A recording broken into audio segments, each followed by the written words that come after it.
자, 오늘은 행할 것인가 믿을 것인가 하는 제목으로 말씀을 증거해 보고자 합니다. 28절은 이렇게 시작합니다. 그들이 묻되, 예수님께 질문하는 그들은 과연 누구일까요? 그들은 구원에 관심을 가지고 있는 사람들입니다. 그들은 자발적으로 예수님을 찾아왔고 예수님을 기꺼이 따르려고 하는 사람들입니다. 그들이 이렇게 질문합니다. 우리가 어떻게 하여야 하나님의 일을 하겠습니까? 라고 말입니다. 이 질문 안에는 중요한 원리 하나가 들어가 있습니다. 사도 바울이 진단한 것처럼 죄와 허물로 죽은 자는 구원에 대해서 아무런 관심이 없습니다. 죽어있는 자가 영생에 대해서 관심을 가질 리가 없지 않습니까? 하지만 본문에 등장하는 사람은 자기 영혼의 구원에 대해서 깊은 관심을 가지기 시작했습니다. 이렇게 된 것은 보리떡 5개와 물고기 2마리로 남자만 5,000명에 달하는 사람을 먹이고도 12바구니가 남은 것을 직접 두 눈으로 체험했기에 도대체 예수 믿는 사람이 누군가에 대해서 관심을 가지지 않을 수가 없었습니다. 그들이 주님께 와서 이렇게 질문한 것입니다. 그런데 흥미롭게도 이들의 오직 관심은 행함에 있었습니다. 우리가 무엇을 하여야 구원을 받을 수 있으리까? 라는 말입니다. 이 사람들은 하나님께 인정받는 것은 선한 행동에 있다라고 생각했다는 것입니다. 성경에는 이처럼 행함을 통해서 구원을 받으려는 사람이 많이 등장합니다. 여기서는 4가지 사례를 제시해 보고자 합니다. 누가복음 18장에 가면 부자 관리가 나옵니다. 어느 날 부자 관리가 예수님께 찾아와서 이렇게 질문합니다. 선한 선생님이여, 내가 무엇을 하여야 영생을 얻겠습니까? 이 부자 관리는 선한 행동을 많이 할 때 하나님으로부터 구원을 받을 수 있다라고 말하고 있는 것입니다. 두 번째는 오순절 성령 강림 직후에 사도 베드로가 수많은 유대인 앞에서 예수가 곧 메시아라고 선포했습니다. 베드로의 설교를 듣던 수많은 사람들이 이렇게 질문합니다. 형제들아, 우리가 어떻게 할꼬? 이것을 쉽게 풀이하면, 형제들아, 우리가 어떻게 하면 구원을 받을 수 있겠느냐라는 이야기입니다. 여기서도 행함으로 구원을 받는다라고 하는 것을 자신들도 모르게 드러내고 있다라고 합니다. 빌립보 감옥의 간수를 통해서도 우리들은 이것을 확인할 수가 있습니다. 사도행전 16장에 가면 빌립보 감옥에 갇힌 바울과 실라 일행이 간수에게 복음을 전가하는 장면이 등장합니다. 한밤중에 바울과 실라가 기도하고 하나님께 찬송을 드렸습니다. 이 기도와 찬송을 그 감옥에 있는 모든 죄수들이 다 듣기 시작했습니다. 그런데 갑자기 큰 지진이 일어났습니다. 옥문이 열렸고 죄수들이 타고 있던 모든 쇠사슬이 풀리기 시작했습니다. 졸고 있던 간수가 이 모습을 보고 혼비백산했습니다. 자기 눈에 모든 죄수들이 다 타로 간 것처럼 보였기 때문입니다. 죄수가 타로 가게 되면 자기 목숨이 남아있지 않다고 생각한 이 간수는 자포자기하고 칼을 들고 자결하려고 시도했습니다. 그때 바울이 간수에게 외칩니다. 나를 포함한 모든 죄수가 그대로 있다. 자결하지 말라. 라고 말입니다. 이 소리를 들은 간수는 무서워 벌벌 떨면서 이렇게 외칩니다. 선생들이여, 내가 어떻게 하여야 구원을 얻겠습니까? 절체절명의 상황에 처한 이 간수도 내가 어떻게 해야 구원을 받을 수 있느냐라고 이야기하고 있다는 것입니다. 마지막으로 누가복음 15장에 가면 그 유명한 탕자 이야기가 나오지 않습니까? 두 아들 가운데 작은 아들은 살아계신 아버지에게 상속을 해달라고 요구합니다. 우리 사회도 마찬가지겠지만 유대인 사회에서는 있을 수도 없는 이야기입니다. 아버지가 생존해 계신데 상속을 해달라는 것은 이것은 불효를 뛰어넘어서 말도 안 되는 이야기죠. 아버지는 이 작은 아들의 요구대로 관례에 따라서 큰아들과 작은 아들에게 상속을 해줍니다. 우리가 잘 알고 있는 것처럼 이 작은 아들은 재산을 처분한 다음에 외국에 가서 허랑방탕한 생활을 하기 시작합니다. 얼마 지나지 않아서 돈이 다 떨어졌고 주위에 있던 모든 사람들도 다 떠나고 먹을 것이 없어서 유대인들이 그렇게도 저주한 돼지가 먹는 쥐엄 열매를 먹고 싶어도 먹지 못하는 처지가 됩니다. 작은 아들은 돌이키며 곧 회개하며 이렇게 고백합니다. 아버지, 내가 하늘과 아버지께 죄를 지었나이다. 지금부터 나를 품꾼의 하나로 보소서라고 고백합니다. 여기서 우리가 주목할 단어는 품꾼입니다. 품꾼이라고 하는 것은 자기 노동으로 돈을 버는 사람을 말합니다. 이 당자의 고백 속에는 제가 죄인인데 이 죄로부터 용서받기 위해서는 내가 하나님과 아버지 밑에서 품꾼으로 섬길 때 가능하다라고 하는 고백입니다. 이건 역시 자기 힘으로 구원을 받고자 하는 것을 의미한다라고 합니다. 이 네 사례는 공통점을 찾을 수가 있습니다. 첫 번째, 이들은 죽어있던 그 영혼이 점점 살아나기 시작하면서 영혼의 구원에, 영생에 관심을 가지기 시작했다. 이건 역시 하나님의 은혜, 즉 중생의 시작이겠죠. 두 번째, 이들은 영생을 얻기 위해서는 하나님께 인정을 받아야 된다라고 생각했습니다. 정확합니다. 그런데 세 번째, 하나님께 인정함을 받기 위해서는 무엇인가를 행해야 된다라고 생각했다. 여기서 우리는 성경 전체의 중요한 교리에 직면하게 됩니다. 이 네 가지 사례는 예배 없이 자기 영혼의 구원에 관심을 가지기 시작한 자는 그 누구라도 행함으로 구원을 얻고자 한다라고 하는 겁니다. 이것은 중요한 발견입니다. 구원은 행함으로 얻는 것입니까? 아니면 하나님의 은혜로 얻는 것입니까? 라고 하는 질문입니다. 본문 29절에서 예수님이 분명하게 이 질문에 답하십니다. 29절을 보면 하나님께서 보내신 이를 믿는 것이 하나님의 일이라.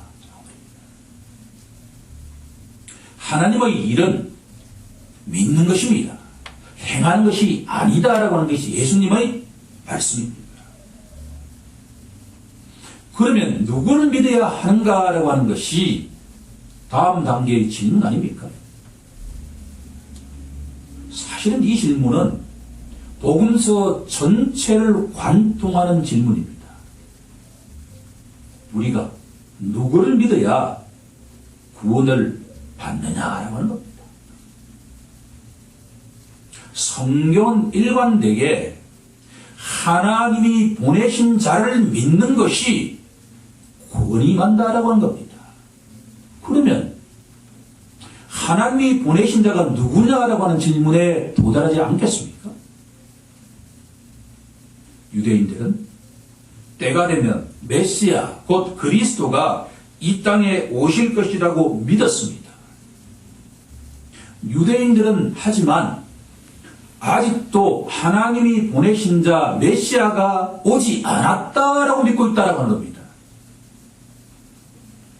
왜 이렇게 믿고 있느냐라고 하면 유대인들은 모세의 예언을 굳게 붙잡고 있기 때문입니다. 신명기 18장 18절에 가면 모세는 이렇게 예언합니다. 내가 그들의 형제 중에서 너와 같은 선지자 하나를 그들을 위하여 일으키고 내 말을 그 입에 두리니 내가 그에게 명령하는 것을 그가 다 말하리라.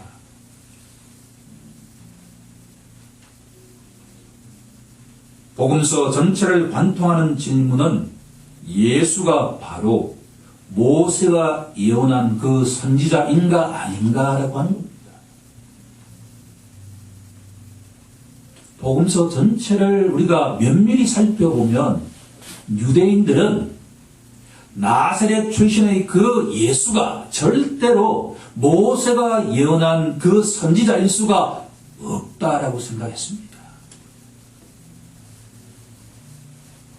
하지만 요한복음 17장 3절은 그 답을 분명하게 가르쳐주고 있습니다. 영생은 유일하신 참 하나님과 그가 보내신 자, 곧 예수 그리스도를 믿는 것이니라. 라고 합니다. 모세가 예언한 그 선지자가 바로 예수 그리스도다. 라고 하는 것이 이 요한복음 전체의 핵심적인 메시지다라고 합니다. 사도 요한은 이 메시지를 확증하기 위해서 어떤 이야기를 갖고 오냐 그러면 출애굽기의 만나 이야기를 갖고 옵니다. 우리가 이미 잘 알고 있는 것처럼 이스라엘 백성들은 광야 40년 동안에 매일 아침 만나를 먹었습니다. 그런데 문제는 이 동일한 만나 사건에 대해서 유대인들이 증언하는 것과 예수님이 증언하는 것이 완전하게 달랐다라고 하는 겁니다. 유대인들은 우리 조상들이 40년 동안 매일 아침 만나를 먹었다라고 하는 것을 강조하고 있습니다. 31절에 보시면 기록된 바 하늘에서 그들에게 떡을 주어 먹게 하였다 함과 같이 우리 조상들은 광야에서 날마다 만나를 먹었습니다라고 하는 것을 기억하고 있다. 이건 역시 자기 조상들이 날마다 만나를 먹었다라고 하는 행위를 강조하고 있다. 그런데 예수님이 강조하시는 것은 완전하게 다른 겁니다. 만나는 아버지 하나님이 이스라엘 자손들에게 주신 선물이라고 말씀하고 계십니다. 동일한 사건에 대해서 유대인들은 그 오랜 시간 전에 우리 조상들이 날마다 만나를 먹었다라고 하는 것을 강조하는 데 비해서 예수님은 모세가 만나를 준 것이 아니라 하늘에 계신 야훼 하나님께서 너희 조상들을 위해서 날마다 선물을 주셨다라고 하는 것을 강조하고 있다는 겁니다. 만나가 가리키고 있는 것은 때가 되면 하나님께서 생명의 떡이신 하나님의 아들 곧 예수 그리스도를 이 땅에 보내시겠다라고 하는 것을 말씀하고 있다라고 하는 것을 강조하고 있습니다. 그러자 유대인들은 주여 이 떡을 우리에게 주옵소서라고 이야기하고 있습니다. 이런 배경 속에서 나온 말씀이 그렇게도 유명한 35절 말씀입니다. 우리 같이 35절을 합독해 보도록 하겠습니다. 시작. 예수께서 이르시되 나는 생명의 떡이니 내게 오는 자는 결코 줄이지 아니할 터이요 나를 믿는 자는 영원히 목마르지 아니하리라. 예수님께서는 자신이 바로 만나 곧 생명의 떡이다 라고 말씀하고 계십니다. 예수님께 나아오는 자는 육적으로도 줄이지 아니할 뿐 아니라 영적으로도 결코 줄이지 아니하고 영원히 목마르지 아니하리라고 선포하고 계시는 것입니다.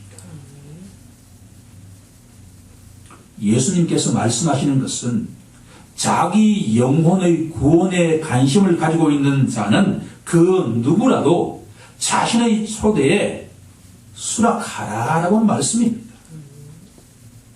앞에서 예를 든 부자 관리이든 베드로의 설교를 들었던 수천 명의 다른 유대인이든 빌립보 감옥에 있던 간수든 탕자이든 그 누구라도 자기 영혼의 구원에 관심을 갖고 있는 자는 무엇인가를 하려고 하지 말고 예수 그리스도를 믿으라라고 하는 겁니다. 구원은 행함에 있는 것이 아니라 예수님을 믿는 데 있기 때문입니다. 여기서 우리가 한 가지 분명하게 강조해야 되는 것은 예수님을 믿는 자는 예수님처럼 하나님의 말씀에 순종하는 자가 되지 않을 수 없다라고 하는 겁니다. 38절은 이렇게 선포합니다. 내가 하늘에서 내려온 것은 내 뜻을 행하려 함이 아니요 나를 보내신 이의 뜻을 행하려 함이니라. 아멘. 예수님이 말씀하시는 선믿음은 그 속에 순종이라고 하는 것이 깊숙이 들어가 있다라고 하는 겁니다.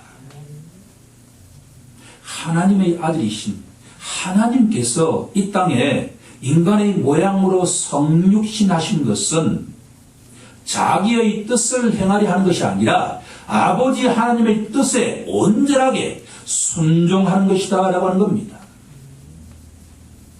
우리가 예수님을 바라보아야 하는 근본적인 이유는 예수님의 아버지 하나님에 대한 믿음은 철저한 순종을 동반하고 있다. 그러면 오늘 말씀의 결론은 자기 영혼의 구원에 관심이 있는 자는 행하려고 하는 것이 아니라 하나님이 보내신 자 예수 그리스도를 믿는 것이다 라고 하는 겁니다. 그것을 온전하게 성령께서 깨닫게 하시면 우리들은 예수님처럼 아버지 하나님의 말씀에 순종하지 않을 수가 없다라고 하는 겁니다. 여기서 우리들은 야고보 사도가 말씀하신 것을 떠올려야만 합니다. 행함이 없는 믿음은 헛된 것이다 라고 하는 것은 바로 하나님이 보내신 자 예수를 믿는 자는 그 행함이 따라올 수밖에 없다. 우리들은 주님이 말씀에 따라서 인간은 누구라도 무언가를 이 교회를 위해서 하나님을 위해서 행하려고 하는 것이 인간의 본성입니다. 그럴 때 아버지 하나님으로부터 내가 인정받을 수 있다라고 생각하는 것이 영혼의 구원에 관심을 갖고 있는 자들의 속성이다라고 하는 겁니다. 하지만 주님은 말씀하십니다. 행하려고 할 필요가 없다라고 합니다. 하나님이 보내신 자 예수님을 제대로 믿으면 성령께서 자연스럽게 내가 죽고 성령이 살아계시면 하나님 말씀대로 이 땅에서 선하게 영향력을 끼치면서 살아갈 수 있다라고 하는 것이 복음의 메시지인 줄로 믿습니다. 오늘 이 말씀을 통해서 주님을 잘 믿는 우리 모두가 되길 간절히 소망합니다. 그리고 주님 말씀에 순종하면서 이 세상의 소금이 되고 빛이 되는 우리 모두가 되길 우리 주 예수 그리스도의 이름으로 간절히 축원하옵나이다. 아멘.